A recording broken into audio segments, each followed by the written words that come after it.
Director Olson, Professor Baud, my friends.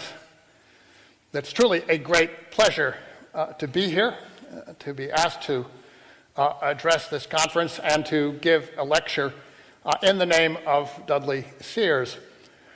I got a little insight into the importance of Dudley Seers just 5 days ago. I was in Montreal for a small ceremony honoring the life work of a truly distinguished political economist, Carrie Polanyi. And Carrie spoke of Dudley Seers as one of her friends and influences.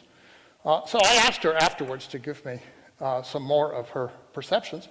And I gathered, without going into too much detail here, that if Dudley Seers were here today, he might be sympathetic to some of the arguments that I plan to present. So from that point of view, it's an especial privilege and honor to be asked to give this lecture. The theme of this conference, Rethinking Inequalities and Boundaries, also is something with which I feel a very strong affinity. I began to work on the problem of economic inequality over 20 years ago now, reflecting my unfailing instinct for the unfashionable and the low prestige activity in the field of economics. It has since developed considerably more interest than it was generating back then.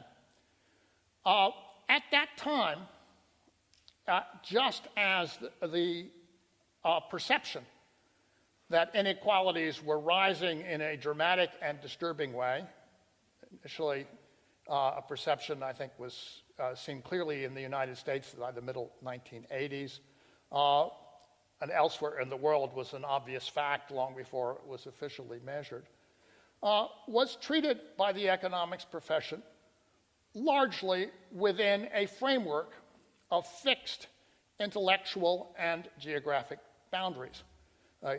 A debate that emerged in the middle 1990s on this topic was between two points of view, both of which were confined to a framework largely of supply and demand in labor markets.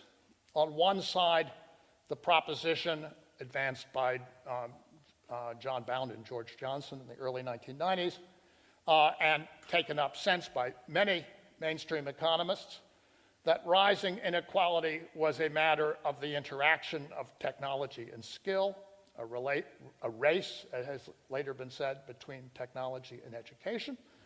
And on the other side, an argument that was advanced substantially and most prominently by my old Cambridge tutor, Adrian Wood, which held that the issue was substantially related to the globalization and the increase of international trade, and essentially the effective supply of unskilled labor reflected both from emigration and from the globalization of production networks.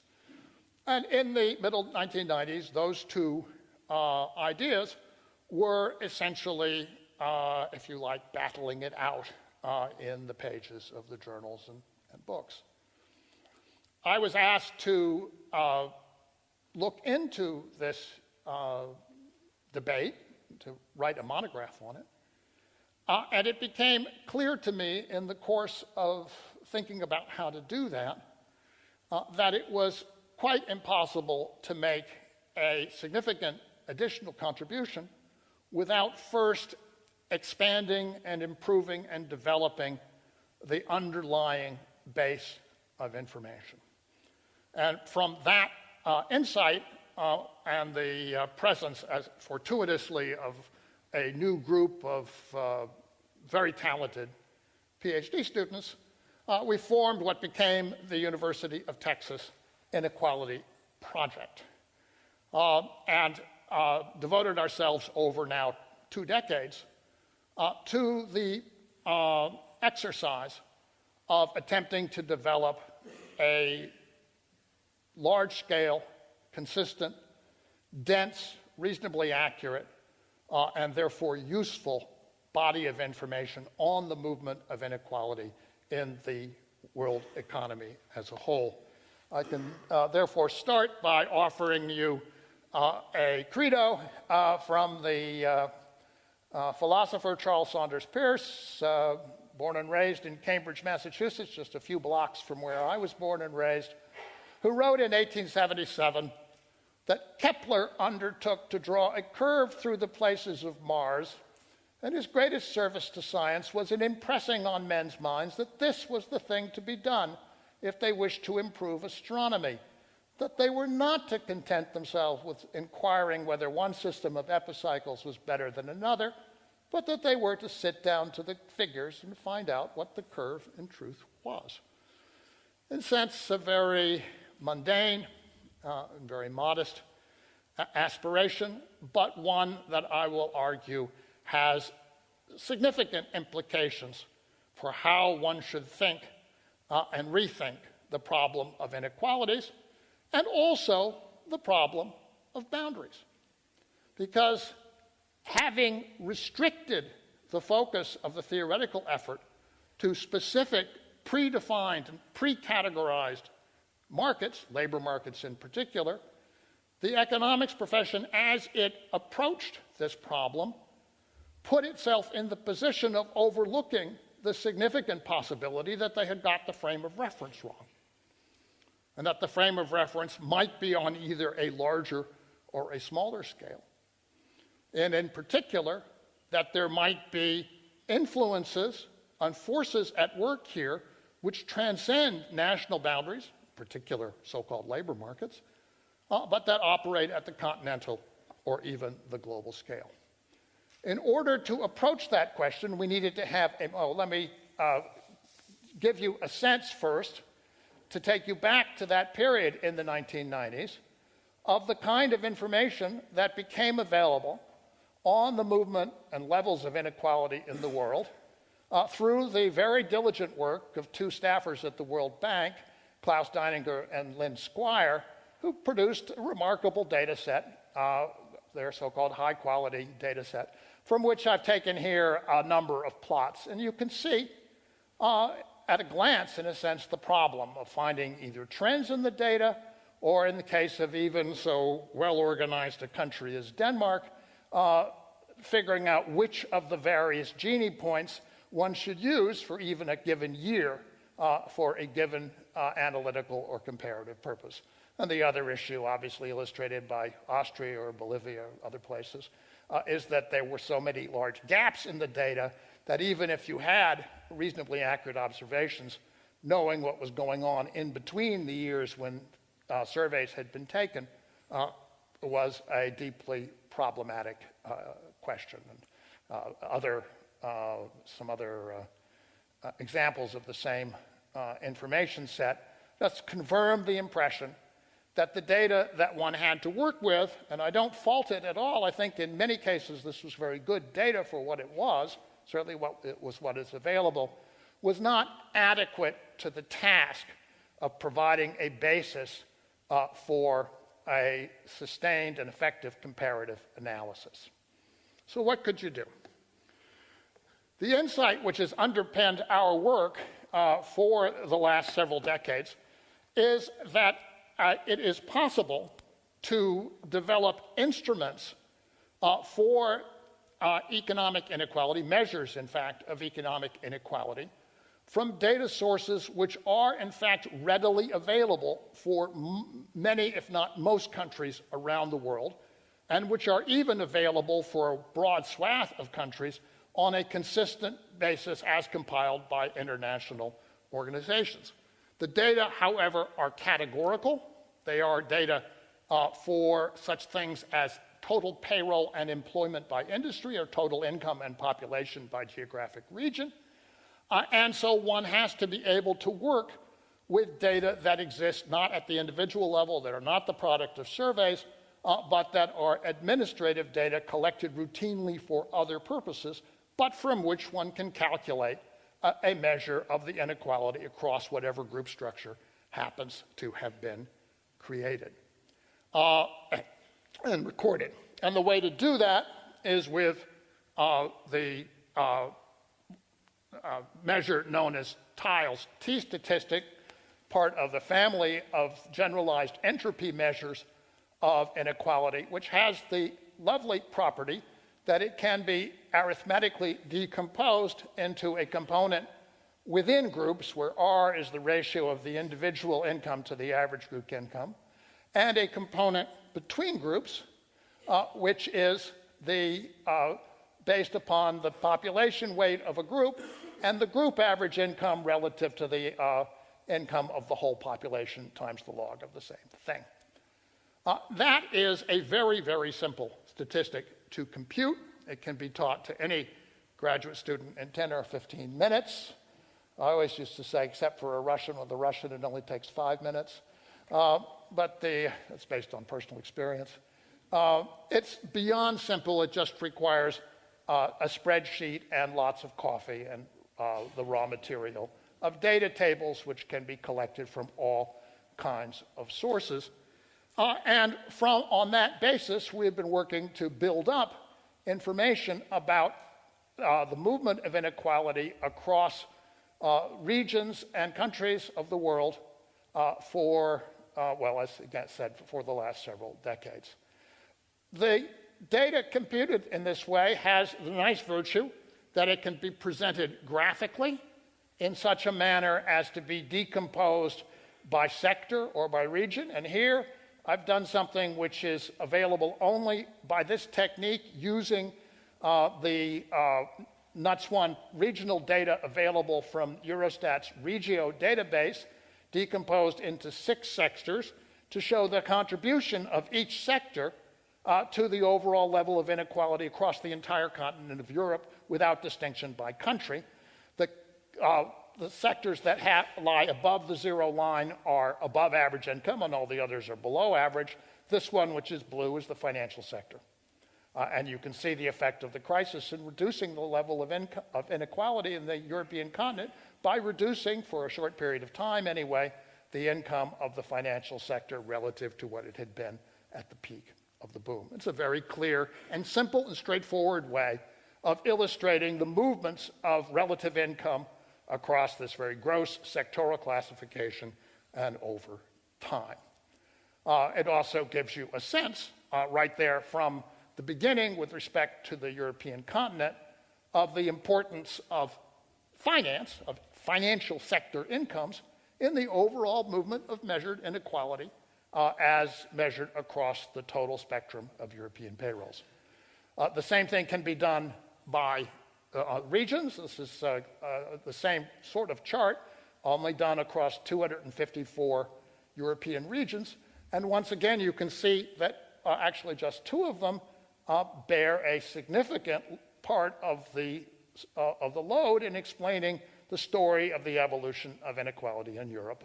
And the one that contributes the most is the City of London, which is not a surprise given that it is one of the 2 major financial headquarters of the world. The city of Paris is also very significant.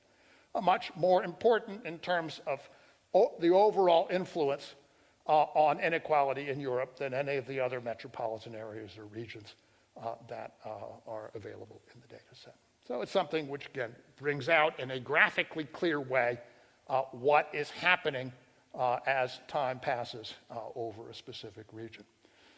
We started very early working on major developing countries, and this is data collected from the State Statistical Agency of the People's Republic of China, published. Initially, we got it on rice paper, but more recently, of course, it's been available on the web in their State Statistical Yearbook. The Chinese data are, of course, suspect, but not for this purpose. And we feel quite strongly because, first of all, they were not collected for the purpose of measuring inequality. That's something we did. And secondly, our findings largely are now being confirmed by the slower moving but still effective process of collecting survey data. What we found was that there are 2 sub-peaks, if you like, in the movement of inequality in China, which begins to rise very dramatically in the early 1990s, peaks across regions in the early 2000s. This is the regional between provinces measure. And that is because the initial growth of incomes, which is concentrated in places like Beijing, Shanghai, and Guangdong province, spreads out over a wider geographic distribution, Zhejiang, Tianjin, Fujian province, amongst others. And then there is a second peak in the inequality across sectors, which comes with the crisis in 2008. There's a growth of inequality due to rising relative incomes in banking, utilities, and so forth, and that peaks, transportation, that peaks in 2008. The overall effect, when you add them together, is that there is a peak in inequality in China in about the mid-2000s, something which very recently, we started publishing about this in 2007 or so, and then 3 or 4 years later, survey data begins to come out, which confirms that this is largely an accurate picture. To show you another country of considerable interest, there's China geographically. You can see from 1987 to 1997, using a color scale, where yellow and red represent the prosperous areas, and the blue areas are those that lag behind. You can see the dramatic increase in regional disparity that occurs over a 10-year period. Another country for which it is very interesting to look at this data and from which very good data are available over the transition is the Russian Federation. And this is another way of expressing the same data across something like 70 regions of Russia, oblast and krai and so forth, rayon, with the data at the bottom being the individual sectors. And you can see that in 1990, before the transition, finance was at the bottom of the Russian income scale. Agriculture was roughly in the middle, and the whole thing was extremely compressed compared to 2000. By 2000, agriculture has fallen to the bottom, finance has risen to the top, and a handful of regions, this is Moscow, and particularly finance in Moscow, construction, and energy production in places like Western Siberia, are what is driving the extraordinary increase in inequality in the Russian Federation over the transition period. Okay. That's just by way of introducing you to the flexibility and, I think, power of this technique. What we sought out to do next was to find a data source which could be used to compare countries across as much of the world as possible. And that data source existed and exists in the industrial statistics of the United Nations Industrial Development Organization in Vienna, which has been systematically compiling this information for a long period of time. So we obtained it, and using the industrial categories, which admittedly are quite limited in their scope, they don't include agriculture, they don't include services, but nevertheless, we will produce an inequality measure which acts as a reasonably good instrument, not only for what it measures directly, inequalities of industrial pay, but also for inequalities of household income insofar as we can determine, and I'll give you some evidence on that in a few minutes. What I'm going to do next is show you some maps. And the maps show not the levels, but the changes in inequality over the entire surface of the globe at 6-year intervals, beginning in the early 1960s and going up to 2008. And this color scale is the same all the way through, so try to make it easy to pick out what is going on in the data. Light to dark blue are decreases in inequality. Yellow to orange to red are progressively larger increases in this measure of inequality. And so all one needs to do is to observe over the 1960s, there's a period of decreasing inequality, equalization that's going on. It begins to weaken in the late 60s. In the 1970s, there's a definite split, the 70 to 76, between oil-producing countries. You can see the band across North Africa and Southwest Asia, and the consuming countries, India, the United States, other places. The energy crisis that continues in the late 70s, the debt crisis hits in the early 1980s and transforms the picture in a dramatic way, particularly in Latin America, in Africa, and in fact all over the world. You're now moving into a period of rising inequality practically everywhere. And what will happen next will probably not come as a great surprise, because in 1990, this is 1983-89, in 1990 we had the beginnings, we had the transition in Eastern Europe, and then shortly afterwards the transition in the Soviet Union, and you can see the dramatic increases in inequality that occur in that part of the world over the course of the first half of the 1990s. So what I would suggest that we're observing here is something which is quite clear once one illustrates it in a reasonably transparent and straightforward way, which is that movements of inequality, insofar as we're looking at industrial pay, are in fact movements that occur at the regional and continental, or indeed at the global scale. And they occur in ways which are highly correlated across geographic regions. So it would not be reasonable to treat the Soviet Union, the former Soviet Union, and Eastern Europe as separate entities here. They're undergoing the same process for the same reason, and they're both all experiencing rapidly rising inequality. Similarly, going back to the 80s, one has specific events that are related to a global phenomenon, namely the global debt crisis of the 1980s, which has its reflection in these data which measure inequality across industrial payrolls. Perhaps not surprising conceptually when you think about it, but definitely something which is a rethinking of the effective boundaries of economic change, and also necessarily a rethinking of the causal factors that lie behind them. If one goes on into the late 1990s, the rise in inequality begins to soften a bit, and then in the 2000s, it actually reverses in substantial parts of the world. This is the last I've got, is 2003 to 2008. And you can see that for various reasons, good or bad, the major period of rapidly rising inequality, at least in this data, appears to be over provisionally at this time. So it is not the case that inequality is always rising everywhere as a feature of capitalism.